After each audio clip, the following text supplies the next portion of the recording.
All right, guys, welcome to the Cash Flow Empire, everybody. Every Tuesday night, where we love to get together, network, and just talk to experienced individuals who are in real estate, and just really just to talk about the dirty, ugly truth of real estate. And this is what I love about, our community is that we always get together. We're very transparent about the topics that we do talk about. We give everybody a chance to come and just use this platform to get to know each other and just to really come together as a family every Tuesday night. I mean, it's kind of rough, kind of starting the week off sometimes. We can get discouraged, but something I love about tonight is that we always get to get here on a Tuesday and just kind of have that fresh start. You know what I'm saying? So tonight's guest is actually a really good friend of ours, and it's Mauricio García. Welcome, Mauricio García, man. How you doing, brother? Thank you, my friend. I'm doing excellent. Excited to be here, and just excited to be able to add value to this community, which is past the magical 50 number. Excited. There it is. There it is. And we have a lot of people yet to come, so they will be trickling in, man. So don't worry, man. They'll be coming in. More will be coming in. That's good. So I'm ready to get started, Sergio. You know, whenever, I don't know if you want to begin with a question. I'd like to start with a statement. John, if you want to go ahead and kind of let's go really quick. Mauricio, you want to share about who you are, a little bit about your story, because you are new in this community, so we'll love that people actually know more about you. Absolutely. Well, first of all, thank you once again for the invite and the opportunity. A little bit about me.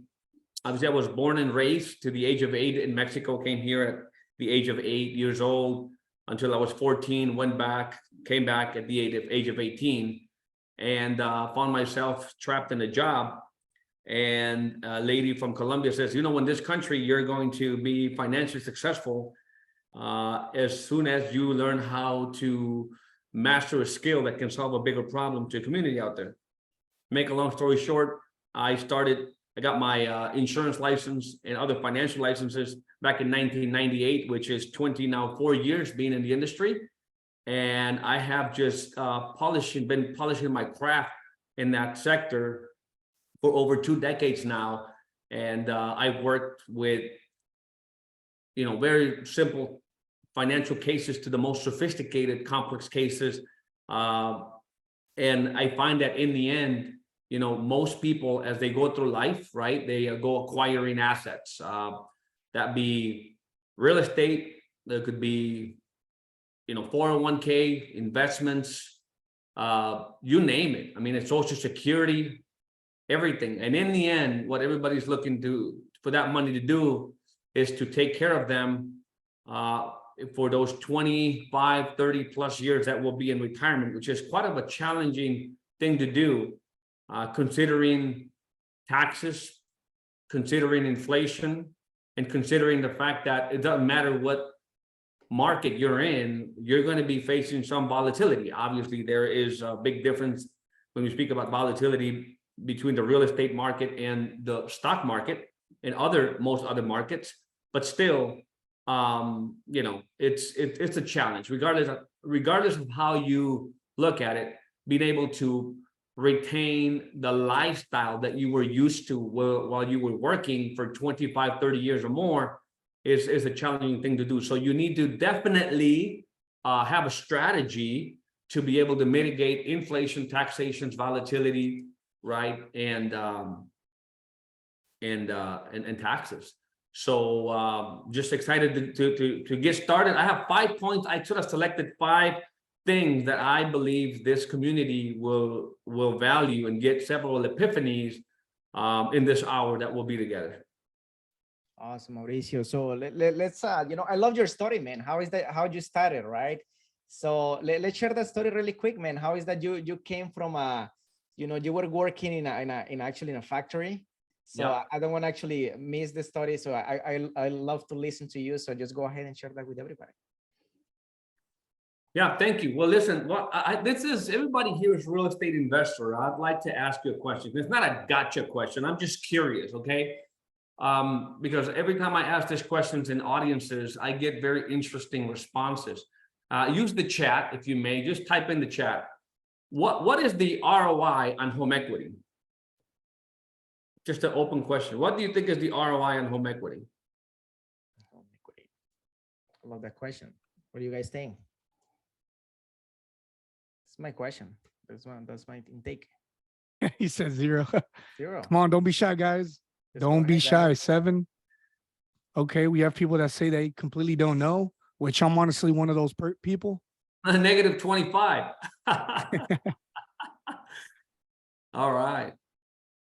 Yeah. So the reality is, this is what I learned: 100% return on home equity. Well, so the reality is, and I'd like to begin with that because I'm going to tell you a story, and I'm going to tell you a story that is so close to home. That is my uncle. Okay, I'm going to tell you a story about my uncle and how we were able to put him on path to make 300 to 400% more on his real estate investments than if he hadn't applied this strategy. But the answer to that question is that the home equity has no return. You could extract all the equity in the property, and the property would still be valued the same, as depending on the market. Or you could have a property completely paid for, and it's still going to be valued the same. So that's a simple way to learn that ROI on home equity, on idle home equity, is always 0. So if that's the case, why would you want to keep all the equity trapped in the property at all times? You know, there's a little phrase that I heard before, is that leverage without liquidity is stupidity. And in real estate, I mean, one of the strongest tools is leverage. You don't want to be leveraging without liquidity. And therefore I say that, and the reason most people would want to pay off their mortgages is because they don't want to pay the interest on the mortgages, right? You pay down the mortgages because you don't want to pay interest. And so what happens is that if we take a look around, you know, contrary to what Dave Ramsey may say, is not all debt is bad. Now, you guys are real estate investors. You guys know this, right? That when you carry debt as a method of leverage, right? It could be the smartest thing to do. It could be the ladder that can get you to greater wealth. And so that's, I want to really dive deep and tell you guys a story, because it's going to bring up, I think, a lot of epiphanies, whether you're investing in, you know, residential or commercial real estate. Things that will come up, and I'm open to the questions. I'll be coming back to the chat, but let me tell you a story real quick. So in 2007, how many of you know a gentleman by the name of Peter Schiff? Just let me know in the chat if you know the name, this financial expert out there, Peter Schiff. No, my case, no, I never heard of him. So anyways, back in 07, 06, actually, I was following this gentleman prior to 07, and it was making a lot of sense to me as he was describing why real estate market was going to come to a crash. Obviously, there was a lot of irresponsible lending, a lot of just things that couldn't really continue going on forever. And that party had to come to a stop. And it did come to a hard stop in 08, 09, when the mortgage crisis, real estate crisis really, you know, collapsed. And the reason I want to bring my uncle's story to the table here is because it's going to serve as a great foundation to the rest of the content that I want to share with you guys today.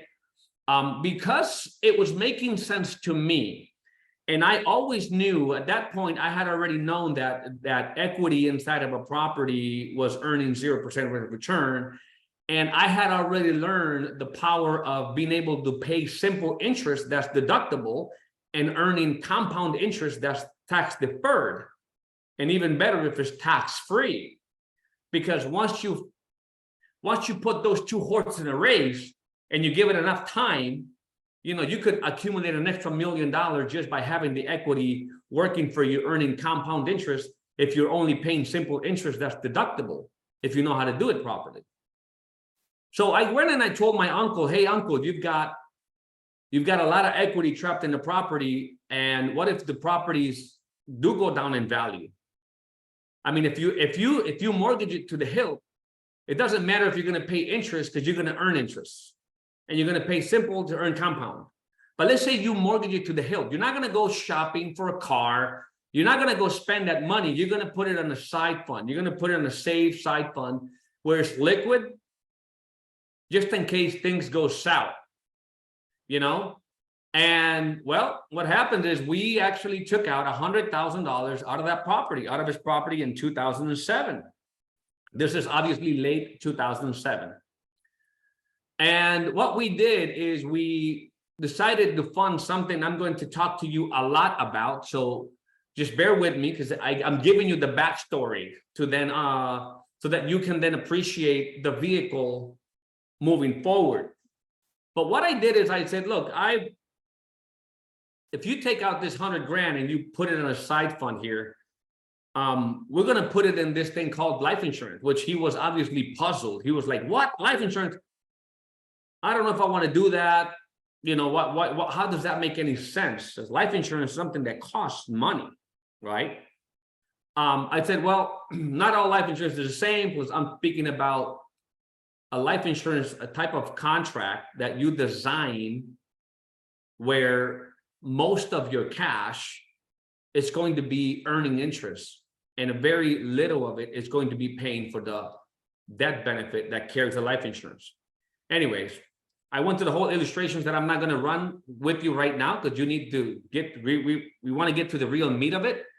But what it is in this story is that we structured this side vehicle. Well, which, by the way, the interest, you know what the interest rate back in the 2006 and 7 was on a mortgage? If I remember, he was about 6%, six and a quarter.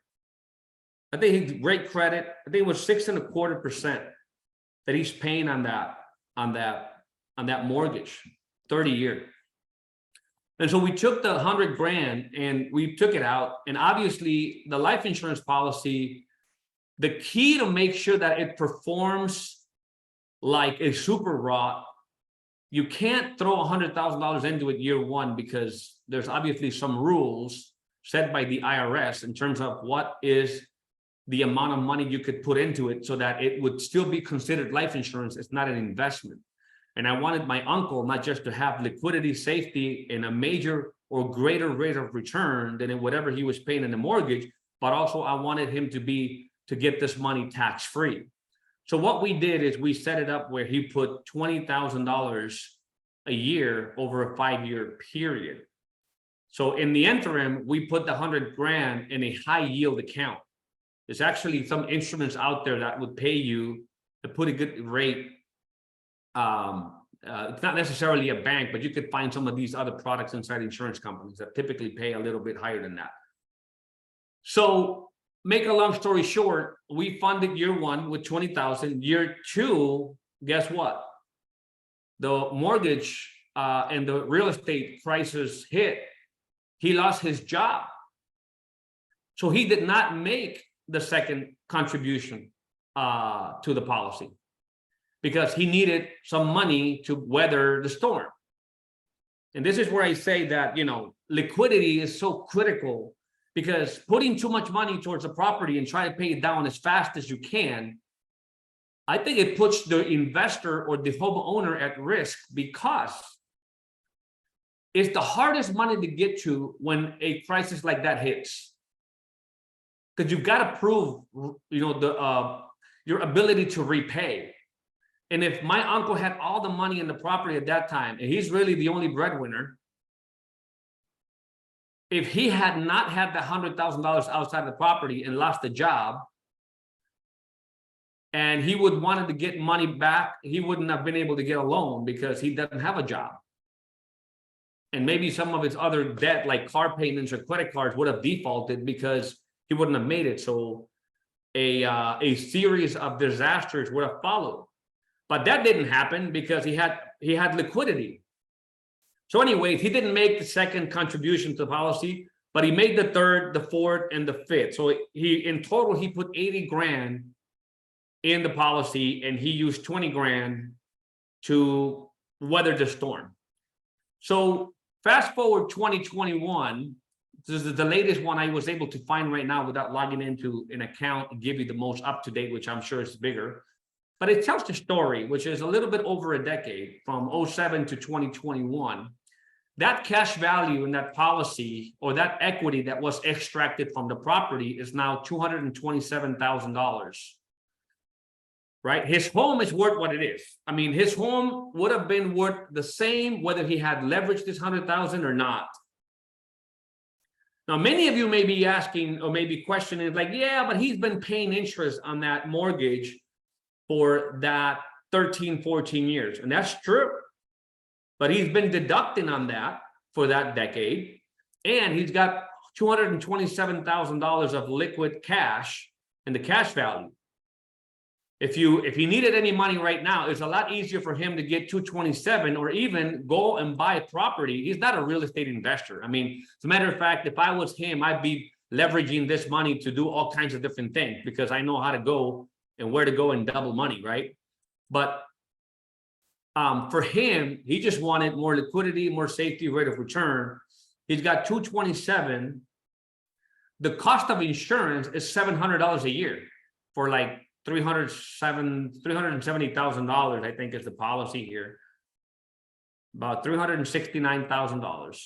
Let me make this a little bigger for you guys to appreciate a little bit better. And let me close this up. That way you can see the numbers a little better. Some other stuff are getting in the way. Like if I try to, okay, here we go. There you can see it better. Okay. So I'm just trying to show you guys that looking at it from a real estate investment standpoint, if you were my uncle, right? And right now you had $227,000 in a policy that costs you $762 a year, right? Just that year alone, he earned $36,000 in interest because it's linked to an index. So this is called the Index Universal Life. And what it is that it doesn't matter, every time the market goes up, he's able to earn interest on that. Like you can link to an S&P, NASDAQ, Euro stocks, or a blend of many. There's been a lot of modernization done to these type of designs from a decade ago. But even from this very basic policy where he was able to either link to an S&P, a NASDAQ, a Dow, and earn 18, 7, 11, 13. These are the interest rates that were earned because that year the market went up from 20 to 21. So he linked to the monthly sum strategy where he would have a cap of 2.6% per month. So every time the S&P went up by more than 2.6%, he would be credit 2.6, that yielded 18 points. And this is an instrument that is never going down because it's guaranteed. Like he's not invested in the stock market, like buying any stocks or any REITs or any mutual funds. Nothing that is subject to a downturn. Like you cannot lose any money. So the worst that could happen is that last year market was down, you get a zero, but you never get a negative. And that's how we've gone from 80,000 to 227,000. I think right now it's like over 230, even with a negative year last year, with the massive volatility. But point I'm making is that if you just consider interest paid versus interest earned, no comparison. And what's going to happen is that over the next 15 years, it's going to get bigger, the interest earned, and the interest paid is simple and it's deductible and it's fixed. It's simple interest, it's deductible, and it's fixed. So his costs will continue to go down in comparison to his earnings. So I always say, like, would you have an employee that make you, let's say, $30,000? If it only cost you, in this case, it made him let's say $36,000. And what's the payment on let me just do that here, Matt, real quick. The payment, $100,000 today at 6% interest rate. Actually, that we're looking at the payment, right?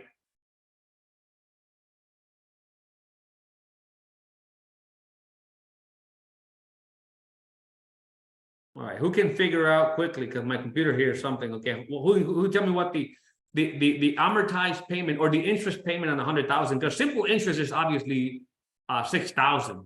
We could even do that. Let's just say you have $6,000, right? After deduction, your interest deduction, you might end up like at a 4% or $4,000. Let's say you're in a 24% tax bracket. So would you be willing to pay 4,000 net after deductions to earn 30,000? Like, would you pay $4,000 a year to earn 30,000? That's kind of the question. While you maintain liquidity, safety, and compounding rate of return. Any questions until here? Because I want to make sure this is understood, so the rest of the conversation can also be understood. I got a question. So you mean to tell me? You mean to tell me right now he's able to pull the 227, and maybe let's just say there's a nice, beautiful multifamily deal he likes. He's like, you know what? I want to pull 50,000 out of the 227 and invest it in a multifamily. Is he able to do that? Absolutely. Not only that, he's able to pull it without pulling it. In other words, instead of him taking the 227 out and paying, liquidating, because most places, if you had it in stock or you had it in other asset, you have to liquidate that to buy the other asset. Here, he does not have to liquidate his money. He can just call the company and said, may I take 227,000, as long as he has enough in there to pay the insurance, which is $762 a year. That's all he needs. The rest he could take. So he could take 227, right? And as a matter of fact, since he's not taking it, he continued to earn those bonuses. So the insurance company is going to lend him 227. You know what the interest rates he's going to pay on that money? It's right here. He's going to apply for a wash loan, and he's going to pay 3.3% interest rate on that money if he wants to. That's interesting. But he's going to earn 18.7, whatever he earns, or if he doesn't earn anything, the biggest he's ever going to have to pay is 3. And you know that in a decade, 8 out of 10 years, you'll probably get up market versus maybe 1 or 2 recessions. So he's able to pull that money, go buy as many properties as he can. There's 227, because the market value is different, but this is the availability of cash value. 227, he can buy whatever. That money is not taxable. And guess what? This 227 will continue to earn compound interest while he pays simple interest. So he's double levered, right? But does that make sense? In other words, he's able to take this money, pay simple interest on it, like he's doing it again. And you guys know where to go find where to make the money in the real estate side. So, but he's going to continue earning compound interest on his 227. He will just have 227 here on a policy loan. Right here with zeros, he would have a 227 in the form of a loan, but he will pay whatever the fixed account charges, and he will earn whatever the index returns. Talk about leverage. Yeah. And even if he doesn't ever pay that money back, it will be deducted from his death benefit if he ever dies. So he doesn't have to pay it back. He can if he wants to, but he could be leveraging that over and over outside. For the most part, the only thing we were looking to do was provide him with higher liquidity, higher safety, a higher rate of return with tax advantages. Because now, let's say he lets this kind of compound in there for another 10 years. Let's say he's going to rule of 72. I think if you do the math, he's like 7% year in, year out, compound interest. Mm-hmm. That means he'll double this in 10 years from now. And if he did that in 10 years from now, he can easily extract income at about 10% of his cash value. So double that would be about 240,000, right? What's 227? And I'm just saying that, right? 227 times 2. So he'll be at $454,000. So he can easily get $40,000 to $44,000 a year tax-free for the rest of his life. And the reason he's able to do that is because he will be getting money out of here in the form of a loan. Therefore, he has infinite compounding interest on an account. And if you know what the great Albert Einstein said, you know, the eighth wonder of the world is the power of compound interest. So that's just the kind of the preamble to what we're going to talk about moving forward, because that sort of describes when you have money inside of a property. And that, I know that to you guys, probably real estate investors, you're always looking to leverage things. And I have found several clients that they own several properties, and you know how they do the 1030, 1035, 1031 exchanges to be able to buy other property and not pay capital gains or taxes on the property. Nobody says that you have to put all the money down in the next property. All it's saying is that you need to buy a property that's equal to or higher value. And you guys are real estate investors, just tell me that. But if you want to, if you're going to buy, if you want to bypass paying the taxes on a property that's appreciated so much, you know, maybe mortgage to the hilt if you can, and pay simple interest to earn compound, have liquidity, safety, rate of return. You could do the same and maybe earn an extra couple $1 million over the next 25, 30 years. Right? With the same efforts. Obviously, this should give you guys a few ideas that not all the money necessarily has to be dumped into another property right away. I know what you're trying to do is you're trying to save the interest you pay. Sometimes it's not even about the interest, it's about the ability to make the payment. But here's what I tell some clients, and this is sort of, if you have something to write down.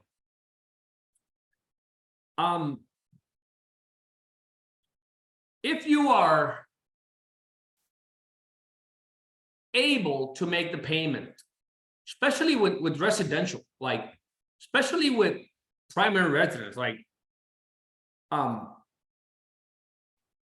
you have, like, let's say somebody wants to save money, right? Let's say somebody says, I'm gonna pay myself first. I want to adopt this mentality of I pay myself first, which is the great fundamental principle in retirement plan, is you pay yourself first.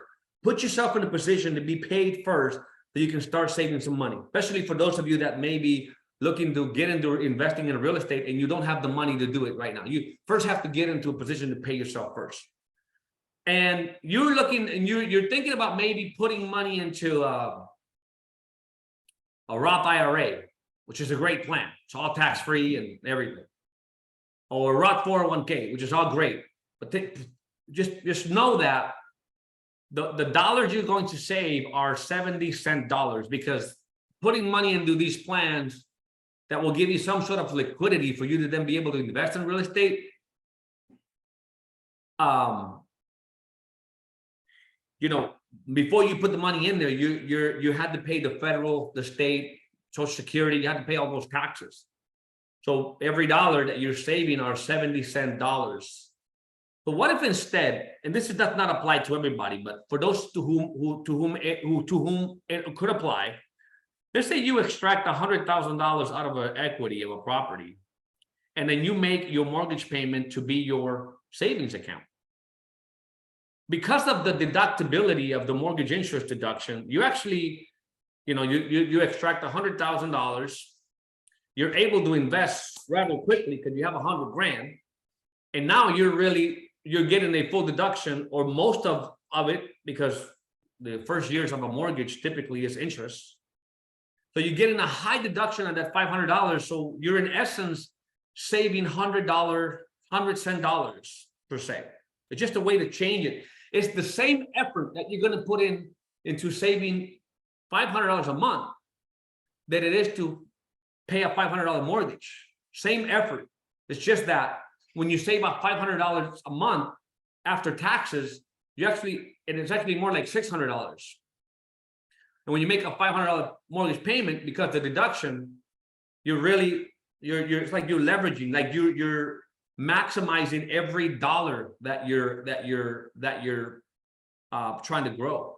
So any questions still here? Because I don't want to get of course, too deep into this unless I'm Yeah, man. So actually we have a couple people raise their hands and they would like to ask you a question. And but Yeah. really quick, guys, that's why we brought Mauricio today to speak, because this is a great strategy, right? Us as a real estate investor, we wanna squeeze as much return as possible and be make our investments even in a safer way, right? So this is a great tool that probably you guys heard around before. So this is the time for you to ask questions. So let's go really quick with Lygia. Hey, Lygia, welcome. Thank you for being here. Yeah, and I like Joshi for just highlighting leverage without liquidity is stupidity. Oh, Josh is killing it. Thank you, Joshi, again. Yeah. So what? Yeah. Go ahead. What's the question, guys? Fire away. Hello. Hi, Mauricio. Hey. Yeah, hi. Thanks for the information. I just learned about that concept recently. I know it's an old concept, but I just just came across this recently and I was blown away. And I'm actually going through the process of getting a policy, but I know there's different policies and I'm still kind of confused which one is the best one. So I wanted to get your opinion on which one you have right now, because I know the index one and then the whole life is the one that supposedly is the best one as far as cash value and access to money. So I just wanted to get your opinion based on what you have, and I'm sure it differs by, it's different by each person and each and different needs. So maybe getting to like your personal opinion. And Thank you for that. Thank you for that. Yes. Well, as you can imagine, in 24 years, I have seen all kinds of different policies and all kinds of different cases. I can't say I've seen it all, but I've seen a lot. Whole life policy is great when you're looking to make sure that the death benefit is there. Even though the concept could work, you're only getting about half of what you could get in an index universal life. And that's proven. I would go head to head, if you want, with anybody who would advocate that whole life is better, because the math just does not add up to me. If these are designed, if you're like for death benefit purposes, I'd say go with whole life. But in terms of the returns on an index universal life, I mean, I just show you my uncles, and and the thing is, to me, it's not theory anymore. I have a lot of family members, including myself, right, that's put money in these things, and we've done over 7, 8, 9% on these policies. So the key here is going to be obviously the design. Even if you go online right now, you go to YouTube, a lot of the advocates of index universal life will always say that 90% of agents don't know how to structure this. 90% of agents don't know how to structure it. Well, they could be right. I would say a lot more agents are figuring out how to structure this, because software is making it a lot easier for that to happen. Where all you're basically doing is you're telling the software, when you're designing the policy, you should tell your agent the cost of insurance. Listen, the cost of insurance during the life of the plan should be 1% or less than 1% than the yield. Let me give you an example, and I think this will answer as to why the index universal life would be best. So let's take a look at this as an example. Who can tell me what is the cost of insurance, including the $90 policy fee? Right? What percentage of the cost is compared to the cash value? Because here's what a lot of people sometimes miss. Most people, when they invest like in stocks and they have a broker or an investment advisor, which I have nothing against them, I think they provide great value, at least help people manage the emotions to not sell low and buy high, because they're all emotional. We're all emotional.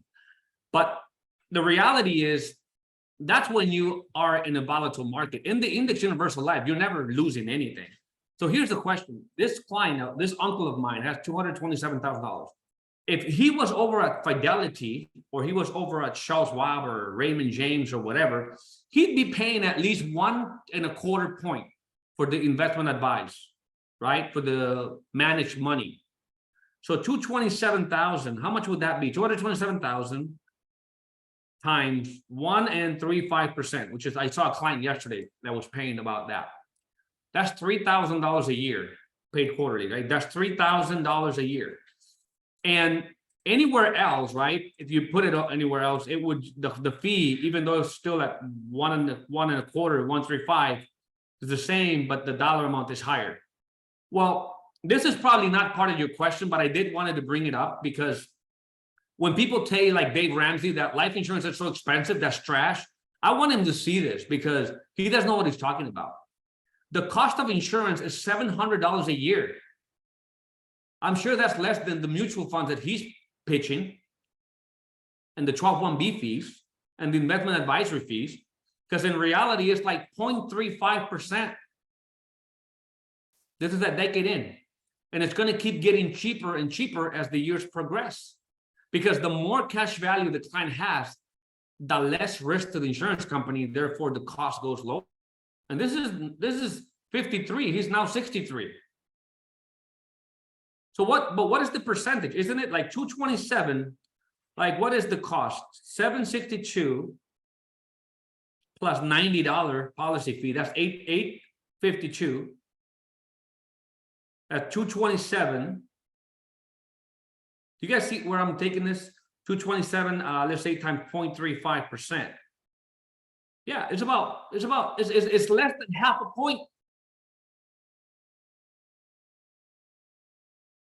So my uncle here is indirectly getting the Uncle Sam to pay for his insurance, and getting the money manager to pay for the insurance, because he doesn't have to pay managed money fees. He just pays the cost of insurance. The fact that he put the money in the insurance company, that's how he transferred the risk, not manage it. He transferred it. Now, to go back to your question, which one is better? There's no way whole life policy will give you these yields. You're looking at 5-6% maybe dividend, 4, 5, 6. And I don't want to go to the variable because that's obviously variable universal. That involves investments and other higher fees. So the best model to get a reduced cost of insurance, and a lot of it also has to do with the design. So when you design the policy, you want to design it where the cost of insurance continues to go down and down and down and down, because this was not designed for insurance purposes. Really, it was designed for cash accumulation. The fact that we want to have it inside an insurance policy is for the IRS to categorize it as life insurance. Therefore, it can maintain all the tax advantages of life insurance, which is tax-free if I pass and it goes to my heirs, tax-free if I to borrow it, tax-free if I take it out. It's just because if it's not considered life insurance inside of the technical term is called modified endowment contract. If it's a modified endowment contract, then it would be subject to taxation. I don't know if that answered the question. Maybe I was a little bit all over the place, but I just want to confirm to you that if you're asking for my opinion, I would say index universal life knocks the socks off of a whole life. If it's cash value and liquidity that you're looking for. Because even these policies, even if you needed liquidity year one, there's obviously these liquidity options that you can add to it that can give you access much quicker than if not. Yeah, no, it does. Thank you. I was also told that the index, the cost of insurance keeps going up, as where whole life insurance, the cost is always the same. But that's the way that you build it. You want to design it where the cost of insurance actually goes down over time. That would give you more cash. And I think that the engine, the machinery inside of being able to link to these places, I mean, most of the clients we've been averaging, I chose my uncle to be the most conservative. That's actually not the best case. You're looking more like 8 and 9% year over year compounding. And so that's just my option. Now, can you make it work with the whole life? Yes, you can. But that if I was to choose, I choose index all day long versus a whole life. And so thank you. Yeah, somebody's here putting, and I'm happy to hear that some of you in the call have had some experience with these things or are studying them. That's pretty cool.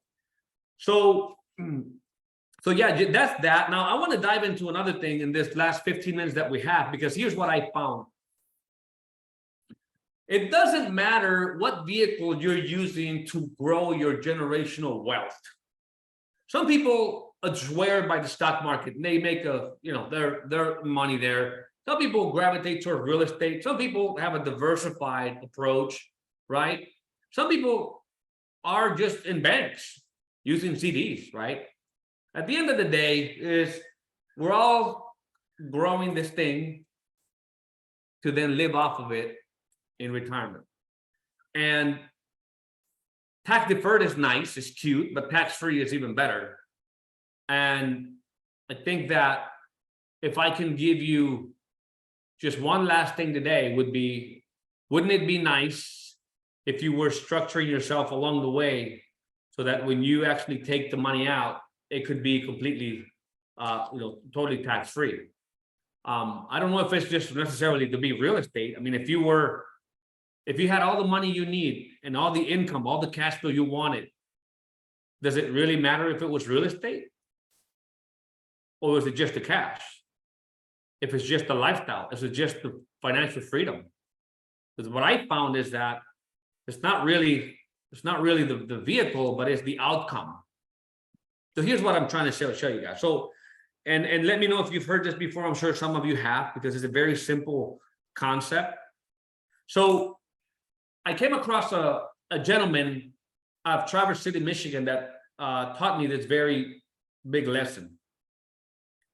He said that although there is no such thing as a 0% tax bracket, because the tax brackets today begin at 10%. So there's no such thing as a 0% tax bracket. But there is ways for you to get your money and get your income be tax-free. And if it's tax-free, it's almost equivalent as if you were in a 0% tax bracket. And the key to do that is going to depend upon how you balance your money among the taxable environments. And now real estate is obviously your area of expertise. But if you're not someone that has all the money in real estate and you have other sort of cash and you're building other things, because I think if you're diversifying, if you have any money in these things like investments outside of a retirement account, well, when you sell those things at a gain or you get dividends, right, you get interest, you're due taxes, right, next year. So you're due taxes on that. So just keep that in mind, that a lot of you here may invest in other places in addition to the real estate. And if you have these monies in a place where you're trading them and you're selling them and you have gains on the other basis, you're paying tax on that. And if that money is earmarked for something that is like education or even retirement, you're going to lose a great deal of money, because you could have that same sort of growth or similar growth, but not necessarily having to pay taxes every single year. Like if you just go into the future, you say you have $100,000 and you're paying tax on the gain every year versus not paying tax on the gain every year, you will see a massive, massive difference over a 20-year period. Like I'm talking hundreds of thousands of dollars. So obviously that's just an idea for you to be a little more careful. If you're having money that you're paying tax on an annual basis, but it's not money that you need in the short term, well, why not put it in a place where you could grow it and not have to pay tax on the gains? And that way you get interest on those taxes that you didn't pay and interest on top of the interest that it earned. So now most people would have most of their money, and this is very shocking. There's like $46 trillion right now in the financial markets, and about 36 trillion of that is in these things called retirement accounts. Okay, I would say what's the total real estate value in America today? Who can tell me that?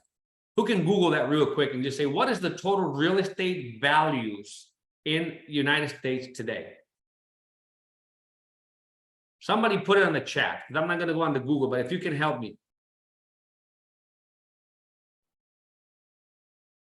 as we wrap it up. Just I'm not sure. That's why I don't want to just spit it out. I think it was somewhere in the neighborhood of 40, 50, I could be wrong. So what's the total real estate values? 45 trillion. Wow, that's interesting. Now, if you could even Google that, what's the total market, financial market? Like, what's the total stock market value? That's about the same. It's almost about the same. Now, here's what's interesting. 36 trillion. I mean, I can't, well, let me say two things. I can't avoid thinking just how much equity is sitting idle, earning nothing out of those $45 trillion, earning nothing. It's illiquid, it's unsafe, earns nothing, and it's losing a lot of tax advantages. That money could be put to work. And then on the other side, there's $36 trillion in these things called the retirement account. That's 401ks, IRAs, ESOPs, 403bs, and whatnot. And so what's going to happen, this is key for you guys.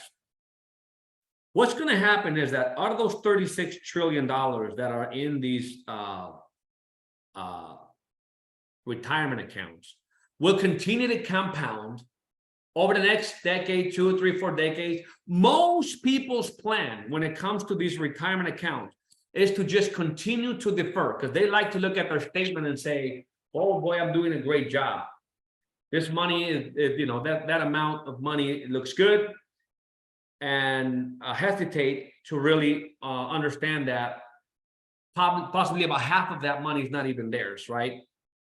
And even less as taxes rise towards the future. But here's the point I'm trying to make, really, is that that money will continue to just compound in this IRAs, 401ks, until they're forced to take the money out. At that point, it could be for many of you 20 years down the line, 30 years down the line. To some of you, it could be sooner. Maybe not just you, but maybe your parents, maybe your grandparents. I don't know. You'll notice that they have to take the money out eventually, whether because they need it, or even if they don't need it, because they're forced to do it, because the IRS will force them to do it at age of 72 as we stand today. And so obviously, if you're taking more than 20, if you're single and taking more than $13,000 out of a retirement account, well, it's subject to taxation. And if you're married and you have to take more than $24,000 out of your 401k, IRAs, or whatever, you're going to be subject to taxation. And why do I say more than 13 or 24,000? Because most likely when you're retired, your home either is paid up, you don't have your kids living with you, you're no longer contributing to a plan, so your deductions are gone. The only real thing you have is your standard deduction. So if you apply that, you could, you know, take out $13,000 today or $24,000 if you're married, and those standard deductions can pretty much wash the taxable events. But anything else above that, it's going to be subject to tax. So if you're subject to tax, you're not in a 0% tax bracket that I'm trying to get to. Therefore, if you're putting too much money in that sort of a vehicle, you may want to consider the options to do, obviously, the Roth IRAs, the Roth 401ks, those are great. And also do life insurance. You've already seen how the life insurance works. Now, I'm not saying everything necessarily has to go in there. There are some things that the Roth 401k can do that life insurance can't. For that matter is getting the employer match, right? Like if you have nowadays, even the employer match can now go to the Roth 401k. So if you're one of the lucky that has a 401k, I would go and get that match in my Roth ASAP. So you can't do that with life insurance, but you also have to be employed.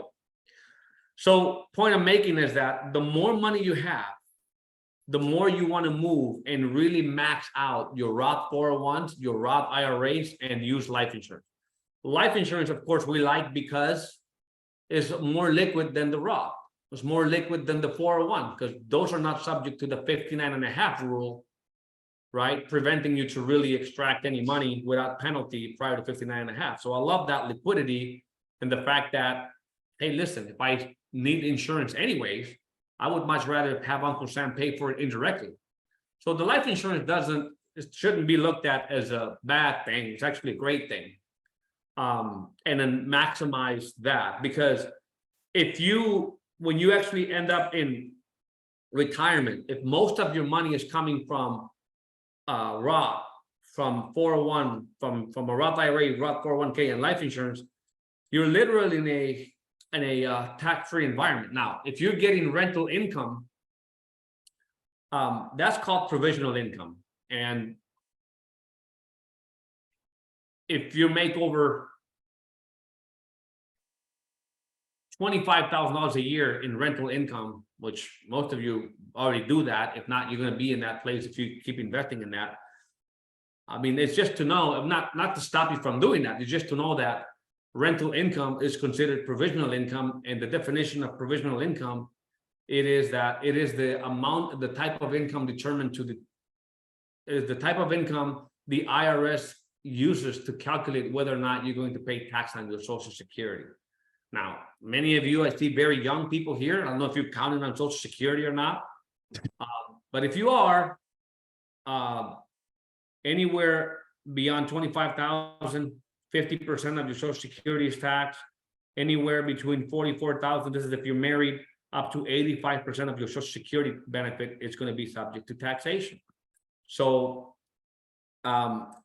just know that, because that means you're going to have to be paying back, depending on how much your Social Security benefit is going to be, maybe paying back, I don't know, I find people pay back like between $6,000, $7,000, $8,000 a year from the benefit that they get, because their income is about $44,000, right? And so if you're going to have income coming from real estate as your primary source of income, well, that, just know that, because I don't have if the income is going to come from real estate, there's no way you can't not make it be non-provisional income. It's going to be provisional income. So you have to kind of be ready just for your Social Security to be impacted.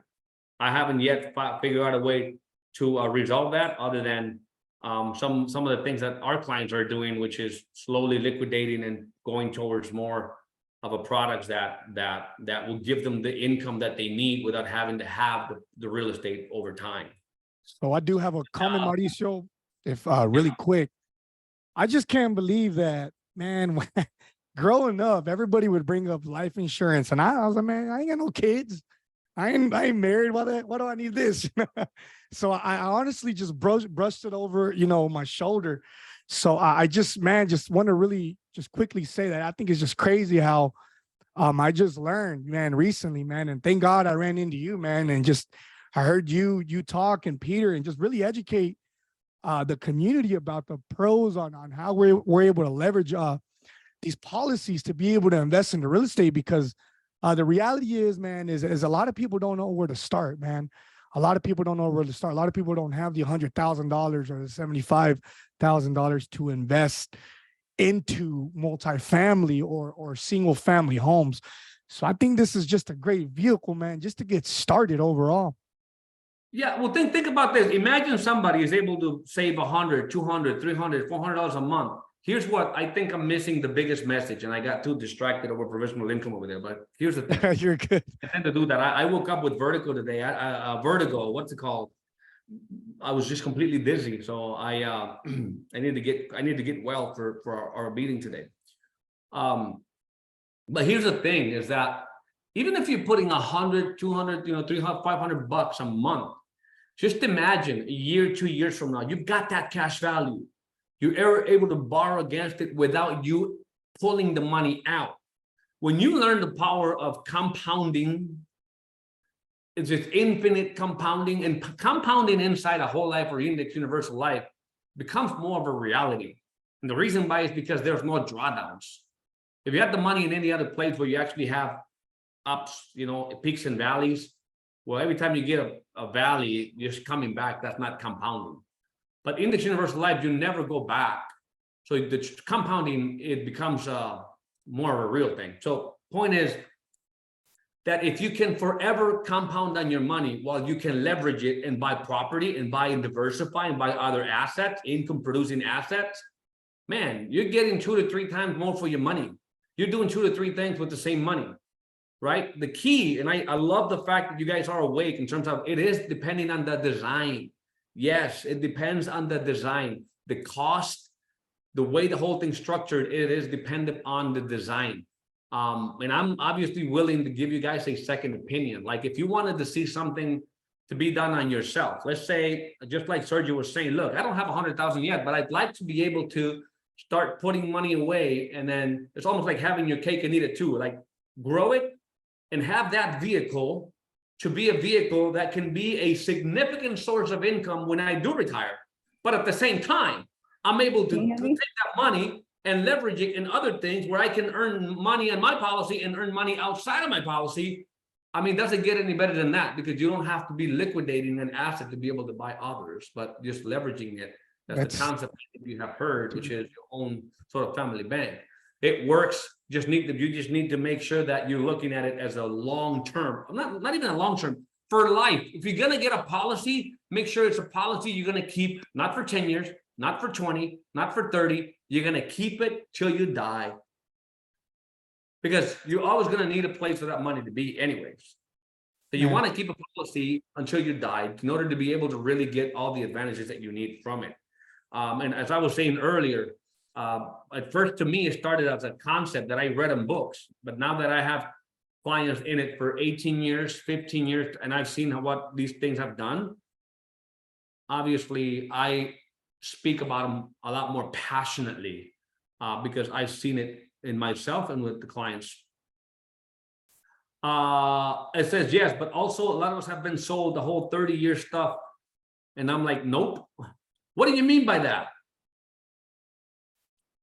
Shirley, what do you mean by that? What do you mean? A lot of us have been sold the whole 30-year stuff, meaning like 30 years, 30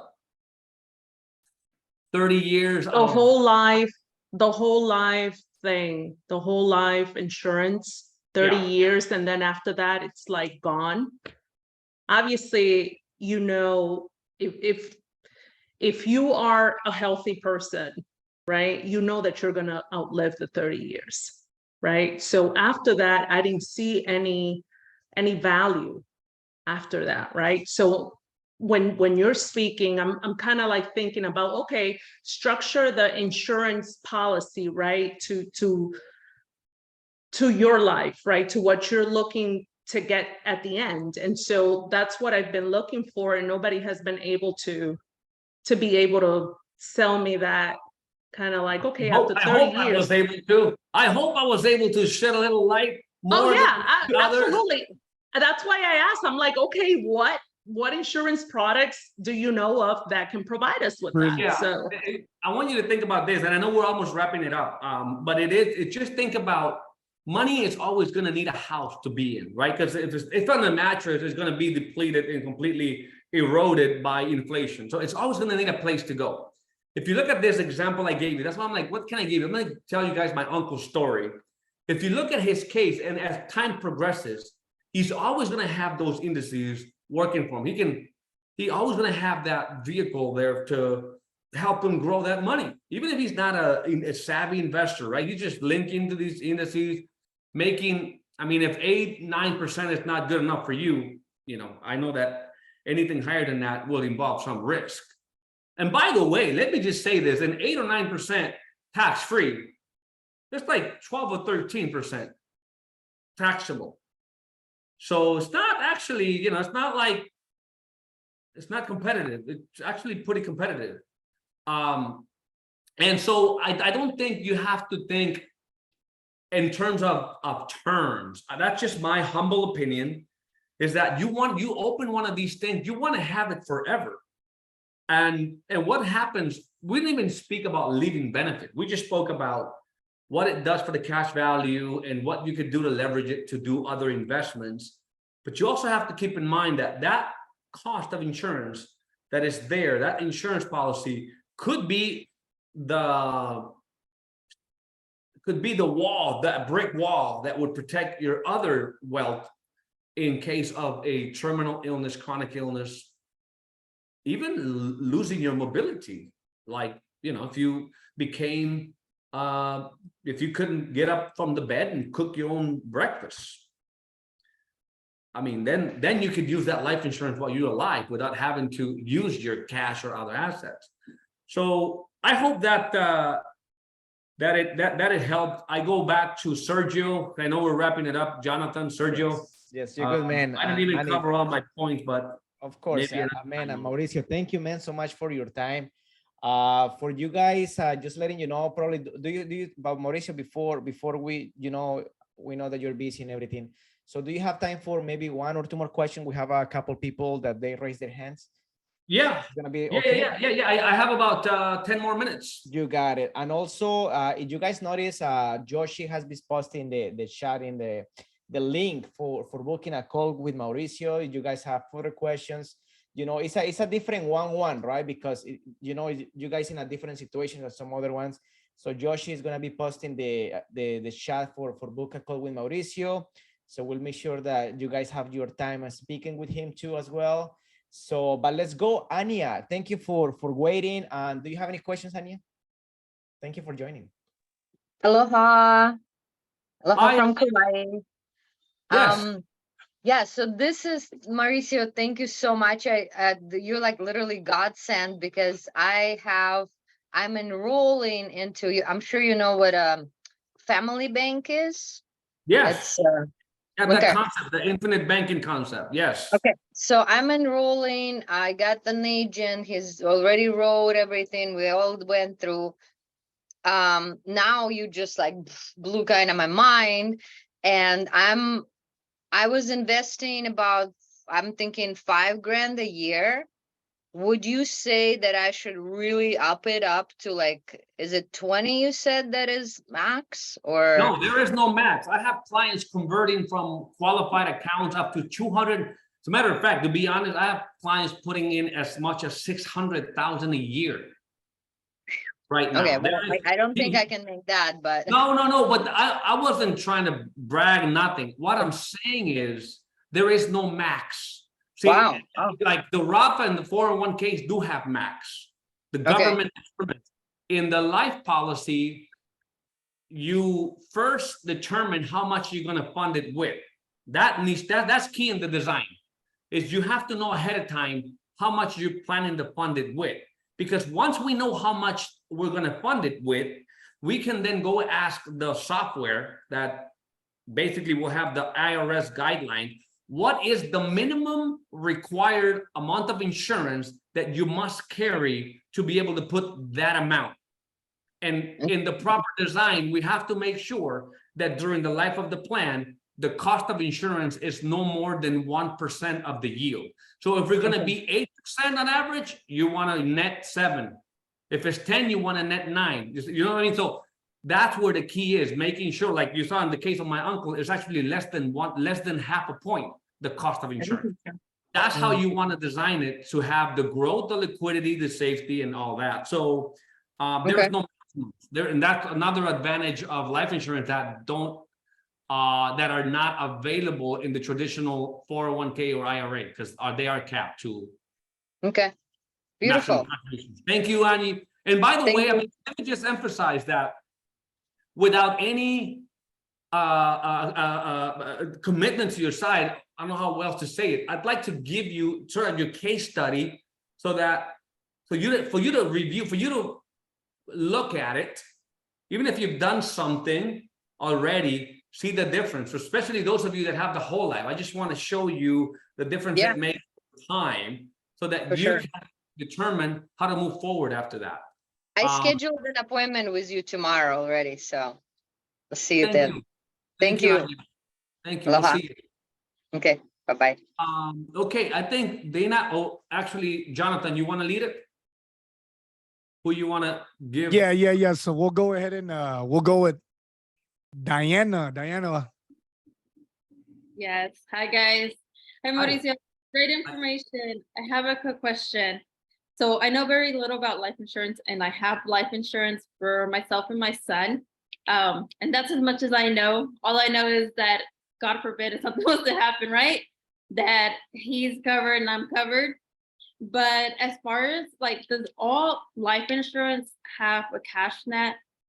Like, I don't even know what life insurance, like what everything is covering me, which I should know that, but I don't. Yeah, so let me see if I heard the question. So in the end, well, first of all, congratulations for having life insurance. I think that's the basics of any plan. It really is. We should all have life insurance, no matter what. And the question was that you want to know if all life insurance has cash value? Yes. No, not all life insurance has cash value. As a matter of fact, the most popular type of life insurance is something called the term life insurance, which is your agent determines your level of risk. Typically, they want to know how much debt you have, if you have any outstanding mortgage, if you know how much it would cost for your children to go to college, and then when you marry, how much you need to have for retirement, just in case one of you were to pass, you have enough money to be able to still achieve the goal to have enough money for retirement. So once they put all that together, they will typically give you some term life. And term life insurance is the most cost-effective type of insurance because you only pay it for a certain time. I try to always tell people, get term and then some term, like get permanent life. And then anything you need on top of that, get some term. The reason I believe in permanent is because I've seen with my own eyes how in the later stages of life, whether that's at 70s or 80s, it's not that you need life insurance because your children need you financially. No, they're independent. You need life insurance because you need to cover your other assets, right? Long-term care, disability, other things that may arise later in life. And if you design it where you have your investments and the yield of those investments to pay for it, that's a good way to look at it. Or even have Uncle Sam indirectly pay for it by, because if you put your money in most other places, taxes are going to be a thing. So as long as you like protecting your family better than you like paying taxes to Uncle Sam, you should have maybe a combination of term life and permanent life. Okay. I'd love to, again, be able to sit down with you, take a look at what you have, because there are some types of term life insurance that have return of premium. But all that is you pay a lot more in premiums during the duration of the term, and then they just refund whatever money you put in if you keep it for the term. It's called the return of premium. But it's not really, you don't have access to cash value like you would have in a whole life or in a index universal life. Okay. So to get that information, I would just have to get with the agent that sold me the insurance. Yeah, get the policy. You should have your policy, and then I'll show you how to understand what you have first. Okay. Yeah.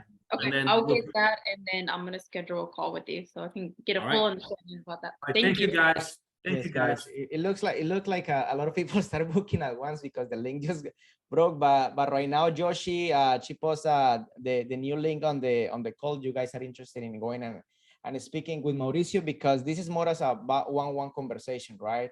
So everybody have a different financial situation. So Mauricio is an expert in that field. We're gonna be able to help you. Mauricio. Let me add this last thing as I wrap up, because I gotta jump on another meeting and all. But here, let me wrap this up. For those of you who are giving yourself the opportunity to have a one-on-one, I'd like to give you what is the design? How could we design something for you where you could have all these benefits that we spoke about, but also I want to share 8 strategies in that 30-minute conversation, 8 different strategies I've learned that I teach, that if you chain them together, it will give you 15 to 20 more years of life to the same money. And that, I think, is massively valuable to anybody. I don't care if you're, whatever investor you are. At the end of the day, these are commonly used strategies that gives a lot more years of life to the same money. And I think everybody here would appreciate that. So with that being said, Jonathan, Sergio, and everybody, thank you so much for the great opportunity. Thank you. Let's put some fires in the chest, guys. I've been wanting to say that for a while. If I really like the value that Mauricio brought tonight, guys, this is something that I just kind of blew off. If you're young, man, you ought to jump on this. Me and Mauricio already met.